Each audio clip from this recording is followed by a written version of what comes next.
Hey everybody, welcome to our YouTube channel NEET Foundation class 9th and 10th. My name is Priya Soni and I have done my Masters in Zoology Honours. इतना तो आप लोग जानते ही होंगे, मैं आप लोगों की बायो की टीचर हूँ। यहाँ पर मैं आप लोगों को बायो का कंटेंट पढ़ाती हूँ जो आपका क्लास 9th और 10th का है। अभी हम लोग इस लेक्चर्स में अभी हमारे जो लेक्चर्स चल रहे हैं, एक सीरीज चल रहा है why do we fall ill, class 9th का चैप्टर 13 है, साइंस का जो चैप्टर है वो पढ़ा रही हूँ। तो आज आप लोग का लेक्चर नंबर 8 है। ओके, सो मोस्ट प्रोबेबली आज देखते हैं, आज हमारा अगर लेक्चर खत्म हो जाता है तो हो जाएगा, अदरवाइज फिर आगे लेक्चर्स आते रहेंगे आप लोग के लिए।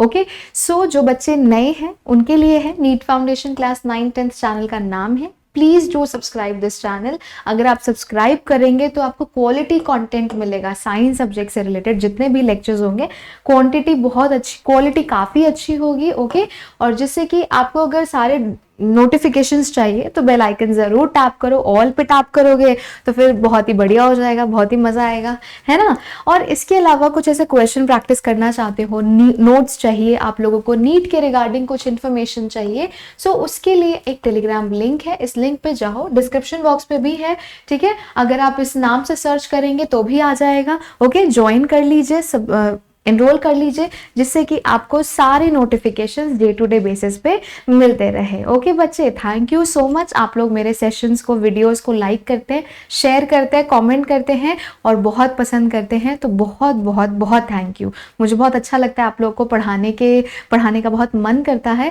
तो मैं ऐसे ही आपके लिए फ्री में एजुकेशन है, आपको कुछ देने की ज़रूरत नहीं है। आप पढ़िए, अपने कॉन्सेप्ट्स को क्लियर कीजिए और अपनी कहते हैं ना, नॉलेज को इंक्रीज कीजिए। ओके, चलो फिर करते हैं स्टार्ट हम अपना।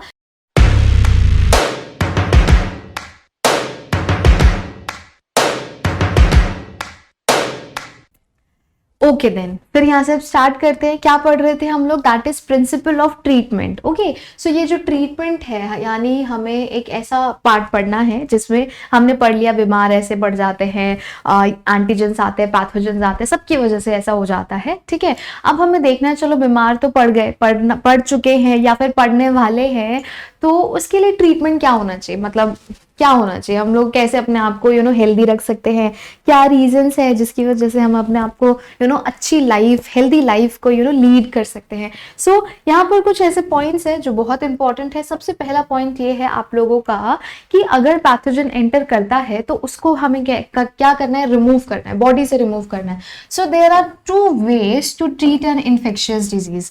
अगर इन्फेक्शियस डिजीज है तो उसको ट्रीट करने के 2 तरीके हैं। कौन कौन से 2 तरीके हैं? कि पहला, reduce the effects of the disease, ठीक है। सबसे पहला है कि उस डिजीज के इफेक्ट को रिड्यूस करना है, कम करना है, कैसे कम करना है। दूसरा, and the other to kill the cause of the disease, ठीक है।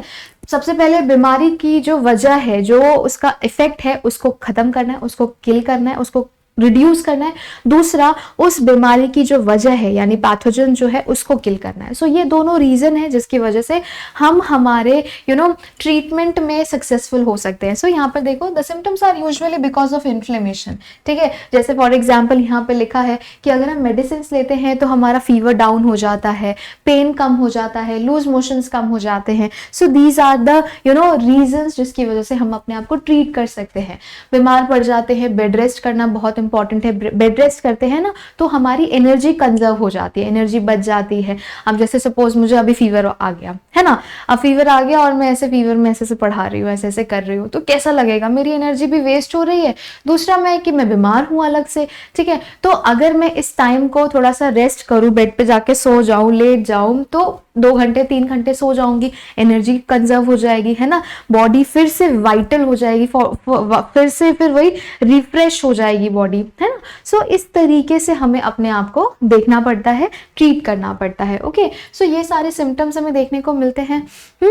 अगर माइक्रोब्स है, अब ये माइक्रोब्स है, अब इन माइक्रोब्स को हम किल कैसे किल करेंगे? हाँ जी, कौन सा एंटीबायोटिक बताया था मैंने? That is the penicillin. Antibiotic बताया था ना, पैरासिटामोल मैंने बताया था, ये सब है। तो अलग अलग डिजीज की अलग अलग बीमारियां हैं। So how do we kill microbes? One way is to use medicine that kill microbes, ठीक है। एक पहला तरीका तो यही है।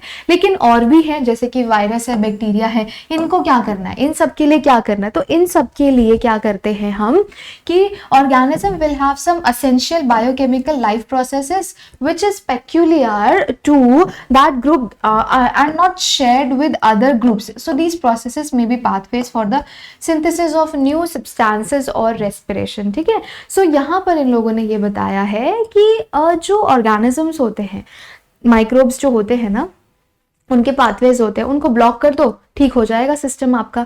ठीक है, लेकिन हाँ कुछ है, अलग अलग ऑर्गेनिजम्स होते हैं जो अलग अलग तरीके से काम करते हैं। अब उसके लिए क्या करना चाहिए, कैसे करना चाहिए, सो समटाइम्स हम पाथवेज को ब्लॉक तो कर देंगे, लेकिन समटाइम्स हम नहीं कर पाते, तो हम लोग एंटीबायोटिक्स यूज करते हैं। उसके अलावा आप और भी मेडिसिन आते हैं, वो यूज करेंगे, वो कंज्यूम करेंगे, तो आप ठीक हो पाएंगे। जैसे one reason why making antiviral medicine is harder than making antibacterial medicine is that viruses have very few biochemical mechanism of their own. ऐसा क्यों होता है, एंटीवायरल को बनाना इतना मुश्किल क्यों होता है, क्योंकि वायरस एक ऐसा सब्सटेंस है, एक ऐसा मतलब प्रजाति है जो बाहर तो नॉन लिविंग की तरह काम करता है और अंदर जैसे ही आ जाएगा किसी लिविंग ऑर्गेनिज्म के, तो कैसे काम करेगा, हाँ जी कैसे काम करता है, लिविंग थिंग की तरह काम करता है। सो वो हमारे सिस्टम को हैक कर लेता है। ठीक है, अब जब सिस्टम को हैक कर लिया उसने, तो थोड़ा सा मुश्किल हो जाता है हमारी बॉडी और उसकी बॉडी को डिफ्रेंशिएट करने में। सो इसलिए है ना कंफ्यूजन हो जाता है कि हमारा सेल, हमारी बॉडी का नॉर्मल सेल कौन सा है और वो जो वायरल सेल है वो कौन सा है। ठीक है, so it's very difficult to make antiviral drugs. That's why, ये रीजन है, ये इसका रीजन है। एंटीबायोटिक्स जो है वो हम आराम से बना लेते हैं, एंटीबैक्टीरियल, एंटी फंगल आराम से बन जाता है। बट ये जो है ना, ये वायरस वाला जो केस है ना, वायरस वाला जो मतलब फंडा है ना, ये बड़ा ही अलग है। ठीक है, सो देखो एंटर आर सेल्स, हमारे सेल्स में एंटर कर जाता है, वायरस एंटर कर जाता है। देखो इंपॉर्टेंट है एग्जाम पॉइंट ऑफ व्यू से। ठीक है, इंपॉर्टेंट है एग्जाम पॉइंट ऑफ व्यू से। Use our machinery for their life processes, अपना लाइफ प्रोसेस वो हमारे मशीनरी से यूज करता है। ठीक है, वायरस हमारे मशीनरी से। So this means that there are relatively few virus specific targets to aim at. Despite this limitation, अगर हम बात करें, there are no effective antiviral drugs. मतलब अब तो खैर हैं, अब तो काफी इफेक्टिव हो चुके हैं एंटीवायरल ड्रग्स, तो हम बना सकते हैं, जैसे कि HIV का इन्फेक्शन को भी हम लोग कंट्रोल कर सकते हैं। ठीक है बच्चे लोग, समझे, क्लियर। सो इस तरीके से हम लोग ट्रीट कर सकते हैं। एंटीबायोटिक्स, एंटीवायरल ड्रग्स हो गए, मेडिसिन हो गए, इनको लेंगे तो आप ठीक रहेंगे। ठीक है, और फिर उसके बाद बेड रेस्ट करेंगे, इन्फ्लेमेशन हो जाता है, पेन किलर्स लेते हैं तो उससे भी आप ठीक हो जाएंगे। Okay, so these are the treatment methods. अब आती है बात हमारी प्रिवेंशन की। प्रिवेंशन क्या का मतलब क्या है, दैट इज बचाव।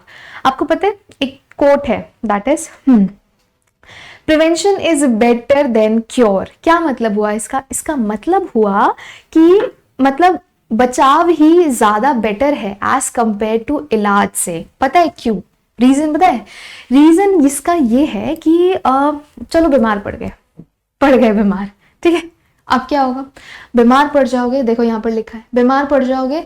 The first is that one someone has a disease, बीमार पड़ गए, their body functions are damaged and may never recover completely, है ना, बॉडी का कुछ ऐसा फंक्शन है वो डैमेज हो जाएगा। सपोज कुछ ऐसी बीमारी पड़ गई, आपको बीमार हो गए, तब क्या होगा, आपका वो पर्टिकुलर ऑर्गन, पर्टिकुलर जो पार्ट है बॉडी का, वो क्या हो जाएगा, डैमेज हो जाएगा और वो वापस रिकवर नहीं हो पाएगा। पहला रीजन, ठीक है।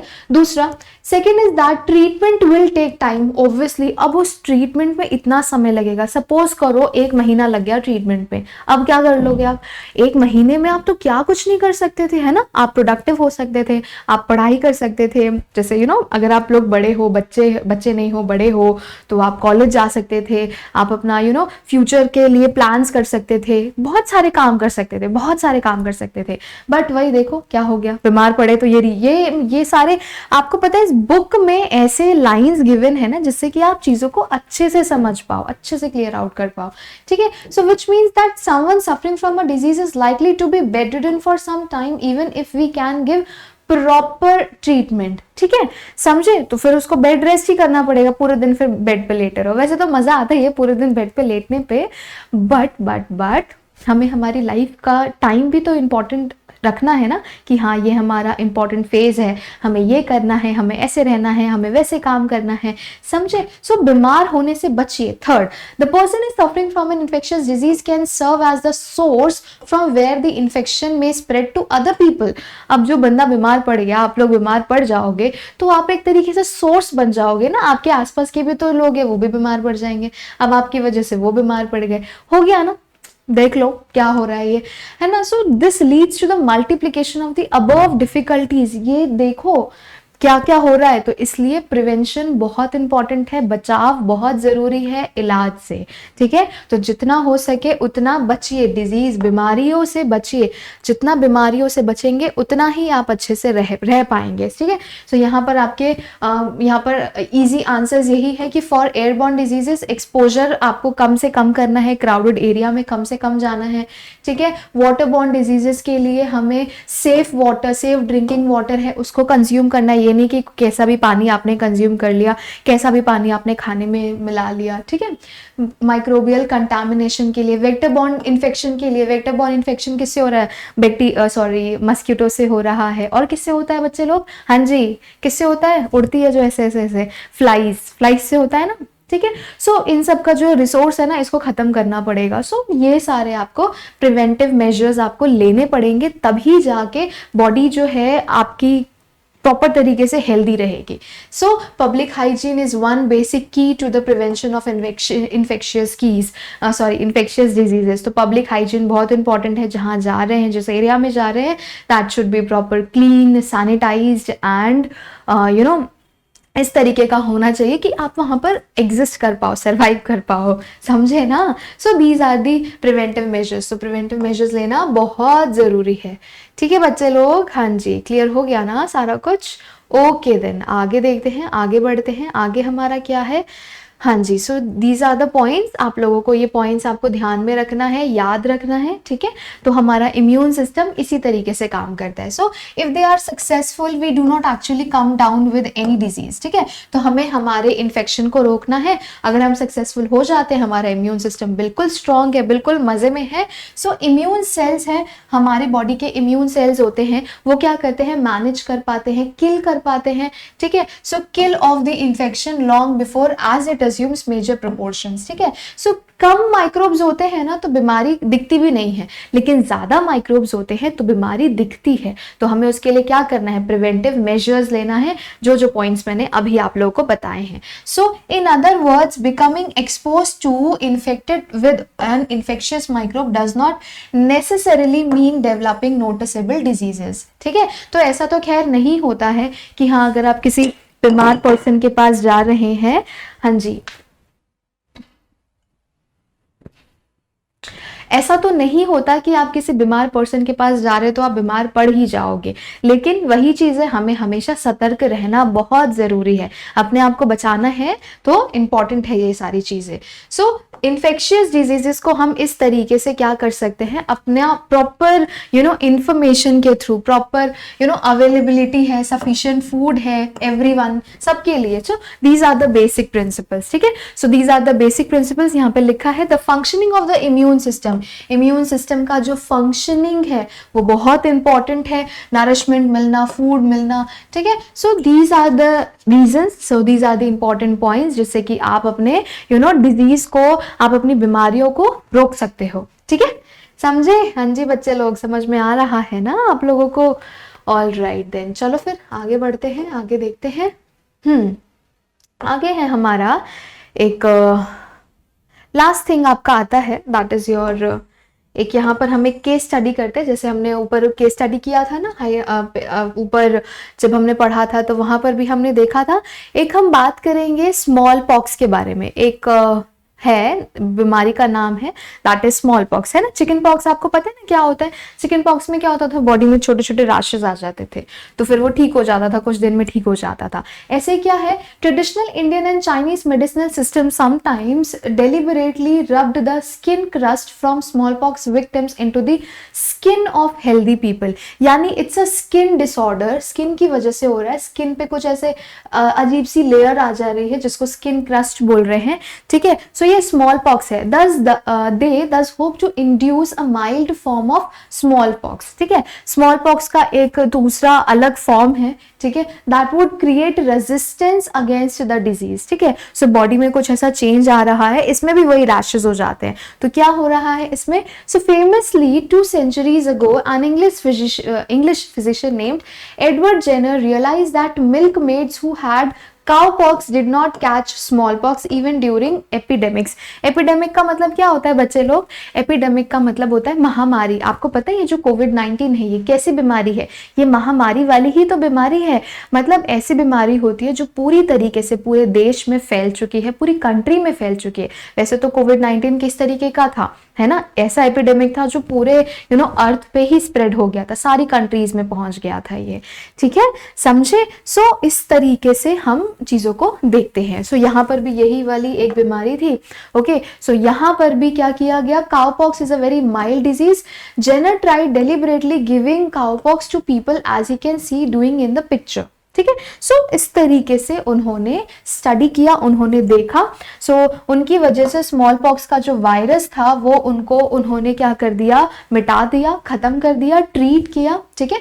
Cow is a vacca in Latin and cowpox is a vaccinia. From these roots the word vaccination has come into our usage, ठीक है। फिर उसके बाद वैक्सीनेशन टर्म आया। वैक्सीनेशन टर्म में क्या होता है कि हम कुछ ऐसे ऑर्गेनिजम्स के सिक्रीशंस को अपनी बॉडी में एंटीबॉडीज को इंसर्ट करते हैं ताकि हमारे अंदर जिस वायरस, जिस बैक्टीरिया या फिर जिस प्रोटोजोन की वजह से वो बीमारी कॉज हुई है वो ठीक हो जाए, ठीक है। इसी को ही हम लोग वैक्सीनेशन कहते हैं। और जब हम वैक्सीनेशन लेते हैं तो हमारी बॉडी इम्यूनाइजेशन हो जाता है, हमारी बॉडी में इम्यूनाइजेशन हो जाता है। इम्यूनाइजेशन मतलब ये कि हमारी बॉडी का इम्यून सिस्टम काफी स्ट्रॉन्ग हो जाता है, ठीक है। सो हाँ जी बच्चे लोग, so these are the reasons, so these are the points जो कि आप लोगों को ध्यान में रखना है, ठीक है। अच्छे से पढ़ना है, इसको आप लोग अच्छे से पढ़ लीजिएगा। सो यहाँ पर आप लोग का चैप्टर जो है वो कवर हो गया है। एक हेल्दी डाइट लेना इंपॉर्टेंट है, अच्छे एनवायरमेंट में स्टे करना बहुत इंपॉर्टेंट है।